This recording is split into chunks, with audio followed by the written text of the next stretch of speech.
Hey, what's up, lightboltjoe here. Today we are going to discuss season 1 of HBO slash Max's original show, Euphoria. So this is 8 episodes long. Season 2 is 8 episodes long. Season 3 has not been released yet. This is based on the Israeli show called Hot, H-O-T. So this is the American version of it. This takes place in California, about a bunch of these juniors in high school, juniors and seniors in high school, as well as some college kids as well. So it's a good mix of ages for this project. This is wild. Episode 4, Shook Part 2 or something like that, is one of the best things I've ever seen in any television. It's won so many Emmys. Zendaya has won back-to-back Emmys for the character of Rue that she portrays in this. It's won best makeup. Makeup design is incredible in this. I think it won a song.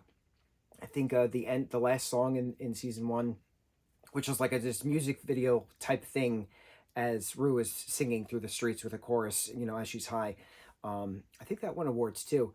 This is wild. Like I've seen so many memes for the show. Way more season 2 memes than season 1 memes, and this is my alphabet culture is just obsessed with this show, rightfully so. I mean, Hunter Schafer, I think is her name. She's in this. She does an incredible job. She plays this trans character Jules, and her story is very wild, but it's a very important series in that representation matters aspect, and to not show a belittling, to show an encouragement, things of that nature. It's very important to see that. Jacob Elordi plays this character of Nate, who is just an absolute garbage human, and it's important to remember the actor is doing their job. They are not the character in real life. Sydney Sweeney plays the incredible character of Cassie. All these characters are incredible, but what's really interesting about this show is that they're all awful, and I'm not rooting for anyone. The only person I'm rooting for is Lexi, who's played by Maud Apatow. And to see Maud Apatow being a teenage high schooler, in this series, seeing her way back in the day debuting in This Is 40, or no, Knocked Up, being the daughter of Judd Apatow and Leslie Mann, it's just so neat seeing her grow as a human, and now she's playing more grown-up characters than she was a tiny little kid. So it's neat seeing the actor grow, and I've said that a bunch of times with Devon Sawa, with Kyle Gallner, with Ethan Embry. So this show is very important, and in regards to conversation piece, what's right, what's wrong. These characters do awful, terrible things to one another, and that's why I don't root for any of them. I don't like any of these characters except for Lexi, simply because they're awful, awful, awful. They do spiteful, terrible things in regards to, either trying to quote-unquote better themselves or to act in a revengeful state. But why? Why can't they solve the situation? Why do they have to, continually perpetuate something? If somebody's going to do one thing, why does it have to lead to another thing? Why can't it just be one thing? So it's neat seeing how everybody's involved in everybody's business, intentionally and unintentionally, on a whole. But the character development through this is important too, because the story's kind of told in pieces, especially at the end, where it keeps flashing. The last episode keeps flashing from one scene to the next, but in different overlaying of time. So, Jules is asking for trouble by sleeping with Cal, Nate's dad, right? Nate is asking for trouble when he physically assaults his girlfriend, Maddie, who then they both pin it on this guy that she hooked up with, who's a college kid, and how dare he sleep with his ex-girlfriend, right? So it's a revengeful thing. Rue is just getting out of rehab, but she's constantly using drugs and then slipping back, right? How dare her? Fez is an incredible character. Fez and his brother taking care of their grandmother as they're running the convenience store, as they're running a drug business. But it leads to trouble, of course. So all of these characters are doing things that are leading to other things that are just problems that don't have to be a thing. Like, you could have easily figured out what not to do. Don't do that drug. Don't try to blackmail this person. Things, right? It's interesting because I have no emotional connection to any of these characters. I'm just amazed and enamored with the spiteful, snide, catty, yet charismatic and charming way that these people go about influencing each other and then spreading the hate. It's a fascinating thing to see in regards to that, because a lot of this was compared to 13 Reasons Why when it first came out back in 2019. 13 Reasons Why was 4 seasons on Netflix, and that's an incredibly dark and emotional, dramatic. I cried so many times watching that show. But that's like a soap opera kind of drama. You get involved in these people's lives. You're rooting for Brandon Flynn's character. You're rooting for that Justin character to stay clean, to do all these things. And then they kill him from a random bout of AIDS at the end, which I'm still pissed off about. But the point being is that there was the character development, there was the emotional connection, there was the rooting for the characters. They were trying to figure out what to do together for the better thing, right? Trying to save Tyler, from himself, but from also stopping the mass shooter from shooting. That was an important group thing, right? Things of that nature. Moving on, and Dylan Monet exploding on the cops and the security guards, saying, "We're children, we're kids, we shouldn't have to deal with this." When there's the whole scooter shooter reenactment thing going on, and he just freaks out.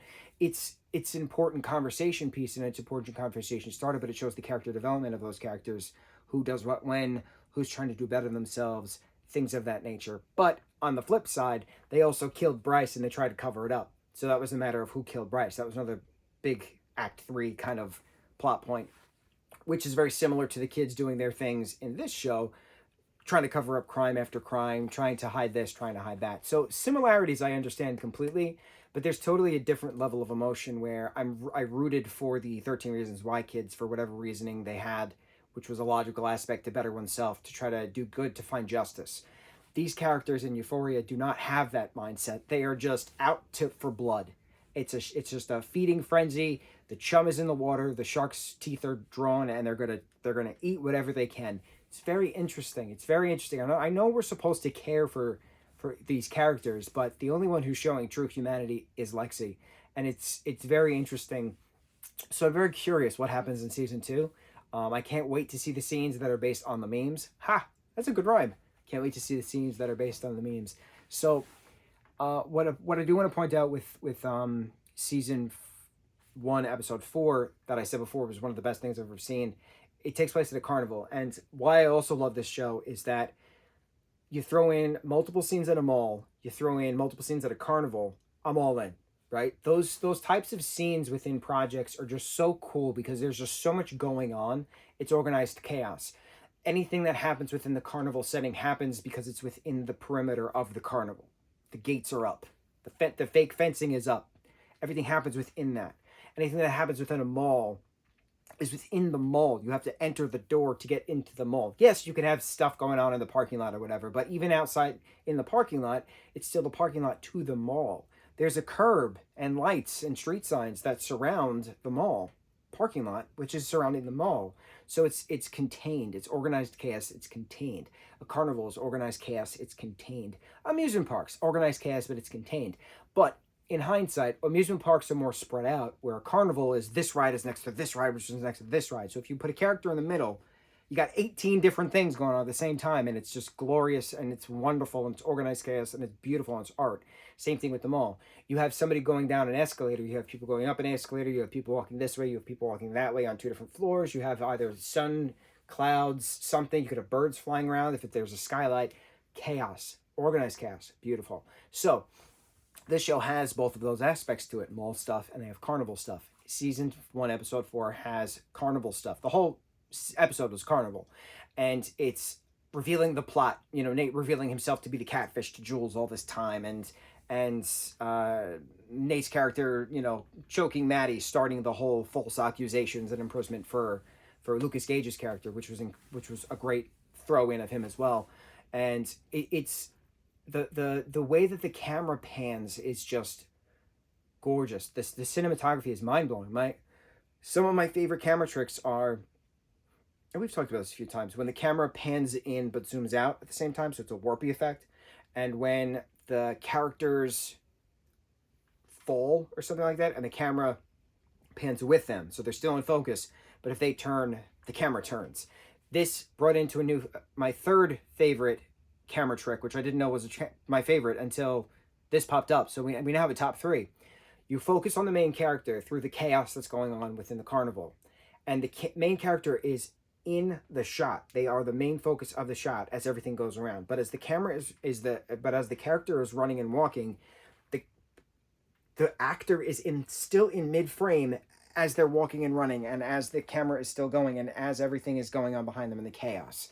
And you go from one character, cut to a scene, you go to another character who's walking this way, you walk with them, you go to another character, you go this way. It was so gorgeous how they did it, and it was blood pumping, and they have that music to it that was just amping and amping. You're like, oh my god, what's happening? Something's happening right now. And then we lead to I'm getting chills just thinking about it. We lead to the end of then Nate throwing Madison against the trailer and choking her, and then leading into the next half of the series, next half of the show. So it's that amp up to that horrible scene. But I noticed within that, when that episode ended, I was like I was euphoric. It was absolutely incredible, and it just got me thinking. Why did that feel so familiar? It's because it's an HBO show, and because Sydney Sweeney's in it. I was getting immediate flashbacks to season 1 of White Lotus. It was the same concept. It kept doing very certain specific camera tricks on certain characters in White Lotus season 1, and that music kept amping and amping and amping, and it was breathy and it got you right, agitated and ready, and we're gonna pounce, we're gonna do this, right? And that's what this episode felt like. It was just absolutely incredibly just I can't even think of a word. I can't even vocalize the word, the expression I'm trying to figure out. But bro, I've very few projects get me this speechless in regards to captivation, and I can't think of a word to describe my emotions completely towards this episode, toward that one specific episode. If you want nothing to do with Euphoria, if you have no interest in ever watching it, watch that particular episode and just watch, listen. It's so amazing how they put it together. And what's funny is that it has nothing to do with the story. Has absolutely nothing to do with the story. I'm just geeking out about how they did it. Going into geeking about how they did it, makeup. Who would have thought that glittery makeup around eyes, female eyes, for the entirety of the show would be so captivating? And having it look like puddles and like tears, and you're like, are they crying? Or like, no, oh, that's just runny makeup. And it works. And to have jeweled eyeliner and just random jewels everywhere, it was so different. It was new. It was so neat. Having seen this 4 years after it came out, I'm very curious how that evolution goes within season 2, which is 3 years after the first one came out. But I don't know chronologically, timeline-wise, when season 2 picks up after season 1 ends. Season 1 is a 6-month time period. They talk about 6 months at The Last Dance. So I'm curious. I'm curious what happens next. I'm very happy I started to watch this. It's pretty awesome. And I hope I start rooting for characters. We'll find out. On to the next review. Mucho mahalo.